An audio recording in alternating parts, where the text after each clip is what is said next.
오늘 읽으신 본문 잠언 3장 11절로 35절 말씀을 통해서 지혜를 가진 자는 지혜를 가진 복된 자가 되려면이라고 하는 제목으로 함께 말씀을 나누기를 원합니다. 오늘 17절 말씀 18절 말씀 같이 한번 읽겠습니다. 18절 지혜는 그 얻은 자에게 생명나무라 지혜를 가진 자는 복되도다. 아멘. 예, 지혜는 그 얻은 자에게 생명나무라 지혜를 가진 자는 뭐하다고요?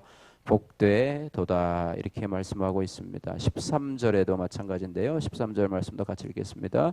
지혜를 얻은 자와 명철을 얻은 자는 복이 있나니. 할렐루야. 그래서 우리가 지혜를 가진 복된 자로 사시기를 주님의 이름으로 축복합니다. 그래서 오늘 본문 말씀을 통해서 우리가 지혜를 가진 복된 자로 살려면 어떻게 해야 되는가 오늘 말씀을 살펴보고 또 기도하고 자신에게 적용하기를 소원합니다. 지혜를 가진 복된 자로 살려면 첫 번째로 징계의 사건을 통해서 지혜로 돌이키는 인생이 되어야 합니다. 11절에서 오늘 18절 말씀인데요. 11절부터 12절 말씀 같이 한번 읽겠습니다. 내 아들아 여호와의 징계를 경히 여기지 말라. 그 꾸지람을 싫어하지 말라. 대저 여호와께서 그 사랑하시는 자를 징계하시기를 마치 아버지가 그 기뻐하는 아들을 징계한 같이 하느니라. 아멘. 여호와의 징계, 심판하고는 좀 다른 개념이죠.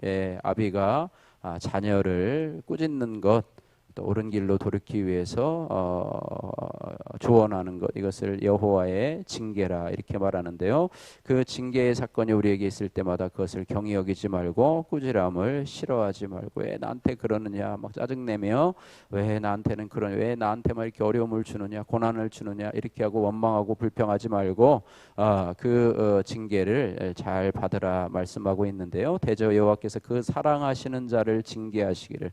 왜 우리를 징계하시냐면 사랑하시기 때문에. 사랑하지 않으면요 징계도 하지 않고 그냥 관심이 없습니다. 그러나 하나님께서는 우리 자녀들을 기뻐하시고 또 사랑하시기 때문에 우리가 그 징계함을 경히 여기지 말고 싫어하지 말아야 된다 이렇게 말씀하고 있습니다.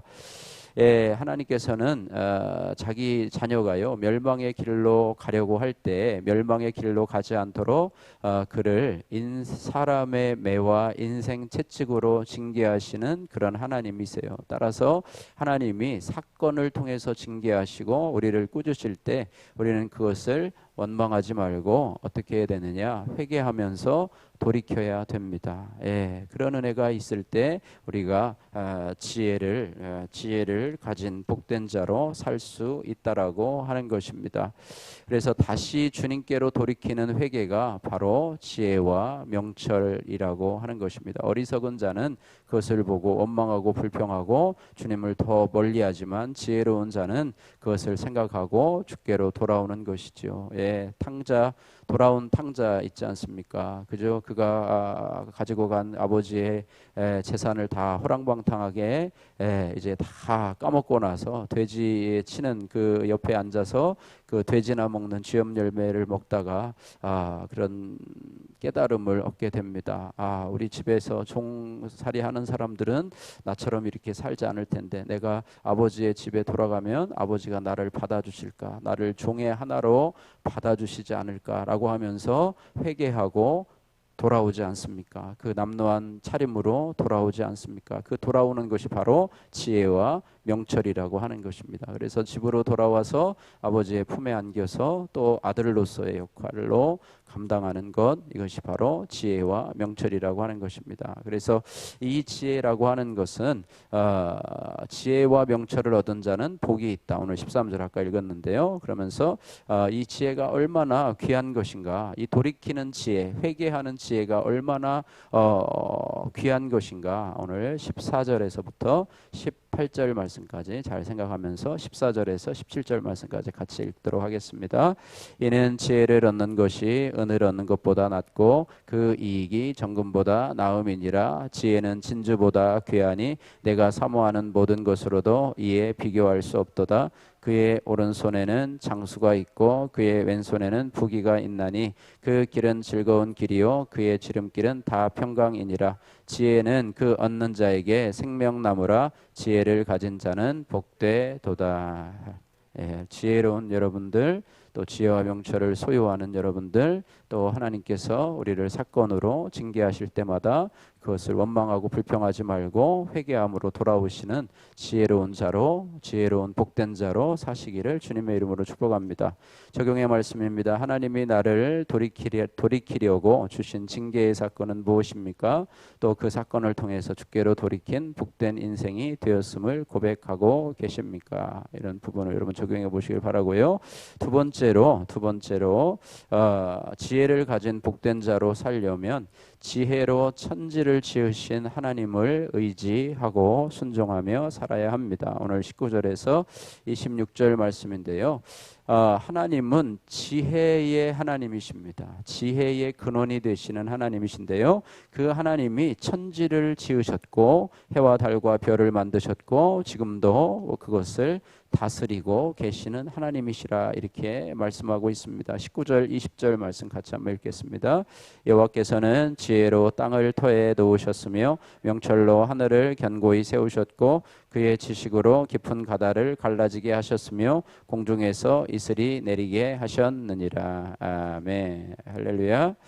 예, 하나님은 지혜로 천지를 지으셨고 지금도 그것을 다스리고 운행하시고 섭리하시는 하나님이십니다. 그래서 이 지혜를 우리에게 말씀해 주신 것은 하나님의 이 완전한 지혜를 우리들에게 말씀해 주신 것은 결코 가벼운 일이 아니라고 하는 것이죠. 그래서 이 지혜의 말씀을 들은 우리는 그 창조주 하나님의 완전한 지혜를 인정하고 그것을 순종해야 합니다. 예, 순종해야 합니다. 그러니까 우리가 가지고 있는 지혜와는 비교가 안 되는 하나님의 지혜로 주신 말씀을 우리가 받아들이고 순종해야 되는데 그렇지 않은 사람들이 대부분이라고 하는 것이죠. 예, 하나님의 지혜를 우습게 여기고 하나님의 지혜를 경히 여기고 내 지혜가 더 나은 것처럼 천지를 만드시고 온 우주 만물을 만드시고 지금도 운행하시는 하나님보다 내가 더 지혜롭다 생각하고 그 말씀보다는 내가 더 나아, 내가 경험한 것이 더 나아라고 하면서 순종하지 않는 그런 모습들이 바로 지혜 없는 자이고 미련한 자라고 하는 것입니다. 그래서 천지를 지으신 하나님을 의지하고 인정하고 따라가는 것, 이것이 좋은 것이라 말하고 있는데 21절부터 26절 말씀까지 같이 한번 읽겠습니다. 내 아들아, 완전한 지혜와 근신을 지키고 이것들이 내 눈앞에서 떠나지 말게 하라. 그리하면 그것이 내 영혼의 생명이 되며 내 목의 장식이 되리니 내가 내 길을 평안히 향하겠고 내 발이 거치지 아니하겠으며 내가 누울 때에 두려워하지 아니하겠고 내가 누운즉 내 잠이 달리로다.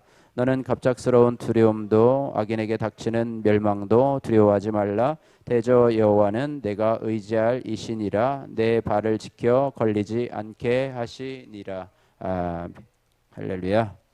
이런 복을 주신다고 하는 것입니다. 그래서 이 같은 순종, 말씀에 대한 순종, 완전한 지혜를 가지신 하나님의 말씀에 대한 순종이 내가 천지를 지으신 여호와 하나님을 의지한다는 증거이고, 이렇게 천지를 지으신 여호와 하나님을 의지하는 것이 바로 지혜를 얻은 자가 살아가야 할, 지혜를 가진 복된 자로 살아갈 수 있는 방법이라고 하는 거예요. 지금은 우리가 주님을 눈으로 볼 수는 없지만 이런 주님을 믿고 의지하면 주님께서 어떤 상황에서도 내 발을 지켜서 걸리지 않게 하신다. 가장 강하신 주님이 나를 지키시기에 우리는 평안하게, 안전하게 우리의 삶을 살아갈 수 있다. 이렇게 말씀하고 있습니다. 적용의 말씀입니다. 요즘 내가 걱정하며 두려워하는 일은 무엇입니까? 내 발을 지켜 걸리지 않게 하실 주님을 의지하면서 오늘 이 새벽에 어떤 기도를 드리시겠습니까? 여러분 적용해 보시길 바라고요. 세 번째로, 지혜를 얻은 자로, 지혜를 가진 복된 자로 살려면 세 번째, 받은 은혜로 이웃의 구원을 위해서 부지런히 움직여야 합니다. 오늘 27절에서 35절 말씀인데요. 이웃에 대한 이야기들이 계속해서 나오고 있습니다. 27절 말씀에 내 손이 선을 베풀 힘이 있거든 마땅히 받을 자에게 베풀기를 아끼지 말며. 이것이 내가 뭐 착한 일을 해서 그들에게 인정받는다기보다는 영혼 구원의 사명을 위해서 베푸는 것이죠. 또 28절에 내게 있거든 이웃에게 이르기를 갔다가 다시 오라 내일 주겠노라 하지 말며 내 이웃이 내 곁에 평안히 살거든 그를 해하려고 꾀하지 말며. 해하려고 꾀하면 복음 전도에 문이 막히겠죠. 그죠? 나쁜 사람으로 우리가 인식이 되니까요. 그리고 사람이 내게 악을 행하지 아니하였거든 까닭없이 더불어 다투지 말고 괜히 싸우지 말고 포악한 자를 부러워하지 말고 그 어떤 행위도 따르지 말라라고 말씀하면서 우리가 이 땅에서 어떤 삶을 살아가야 되는가. 주님이 주시는 지혜에 순종해서 주님만 의지하는 성도는 그 받은 은혜를 가지고 사명의 삶을 감당해야 된다. 내가 작은 예수로서의 삶을 살아가야 된다. 목회자가 저만이 아니라 여러분들도 삶에서 여러분 각자가 작은 목회자가 되어서 여러분의 주위에 있는 사람들에게 지경을 넓히는 영향력을 미치는 사람이 되어야 된다. 할렐루야.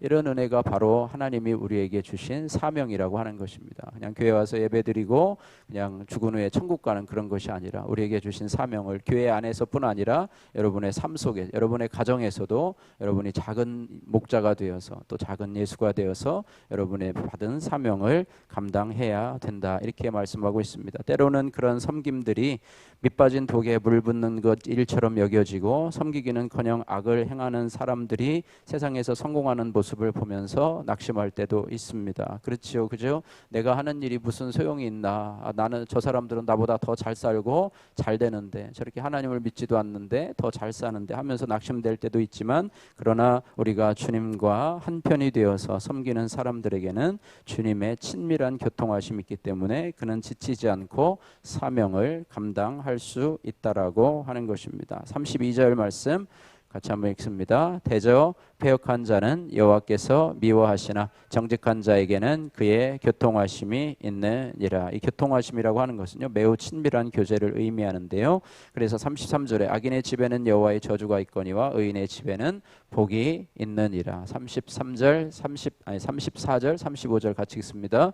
진실로 그는 거만한 자를 비웃으시며 겸손한 자에게 은혜를 베푸시나니 지혜로운 자는 영광을 기업으로 받거니와 미련한 자의 영달은 수치가 되느니라. 아멘. 적용의 말씀입니다. 나는 가족과 이웃의 구원을 위해서 그들을 어떻게 섬기고 있습니까? 또한 주님의 교통하심을 어떻게 누리고 있습니까? 지혜롭지 못한 자라고 하는 최한종님의 우리 큐틴 간증입니다.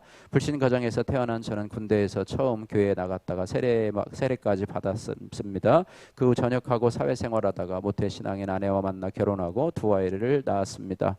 하지만 살아온 환경이 전혀 다른 저희 부부는 자주 다투며 불화했습니다. 저는 아내의 잔소리와 분노 표출이 싫다는 핑계로 술과 음란을 가까이 했고 그럴수록 아내와의 갈등은 더욱 심해졌습니다. 그러다 급기야 이혼하려고 법원까지 갔지만 왠지 이혼은 하지 말아야 한다는 생각이 들어 법원 앞에서 아내에게 무릎을 꿇고 사과한 뒤 집으로 돌아오기까지도 했습니다. 저는 교회만 다녔으나 무늬만 신자로 공동체에 정착하지 못했습니다. 그러나 가정은 지킬 만한 가치가 있다고 외치는 공동체에 속해 말씀을 들으며 비로소 나의 경험과 지식이 얼마나 얄팍하고 보잘것없는 것인지를 깨닫게 되었습니다. 제가 눈이 있어도 보지 못하고 귀가 있어도 듣지 못하는 패역한 자의 악인임을 깨닫게 된 것이지요. 그러자 하나님은 말씀이 곧 지혜인데 이 안에 지혜의 말씀이 하나도 없음을 알게 하시는 복된 지혜를 주셨습니다. 이후 말씀이 조금씩 들리기 시작하면서 태어날 때부터 부모님의 사랑을 독차지했던 나로 인해서 누이와 남동생이 깊은 좌절감과 차별을 느꼈겠구나라고 깨달아지게 해주셨습니다. 누나와 남동생에게 아무런 피해를 주지 않았다고 생각했지만 제 존재 자체가 바로 가해자였습니다. 그리고 집에서는 아내를 무시하는 표정과 말투로 대하고 화가 나면 며칠이든지 입을 꾹 다문 채 아무 말도 하지 않았는데 이러한 저의 냉담함 때문에 아내가 많이 힘들었겠다라고 하는 것이 인정이 되었습니다. 또한 아이들에게도 차별을 일삼고 내 뜻대로 하지 않으면 분노하고 생색을 내는 아버지였습니다. 이렇게 완악하여 변할 것 같지 않던 저를 오랫동안 기다려주시고 믿음의 공동체로 인도하셔서 말씀으로 삶을 해석할 수 있는 지혜를 주신 하나님께 감사드립니다. 적용의 말씀인 어머니와 누이와 남동생의 구원을 위해 날마다 기도하고 주일 예배에 초청하겠습니다. 저의 차별로 어릴 때 마음의 상처를 받은 딸에게 진심으로 사과하겠습니다. 바라기는 저와 여러분들이 하나님의 지혜를 가진 복된 자로 사시는 저와 여러분들 되시기를 주님의 이름으로 축복합니다.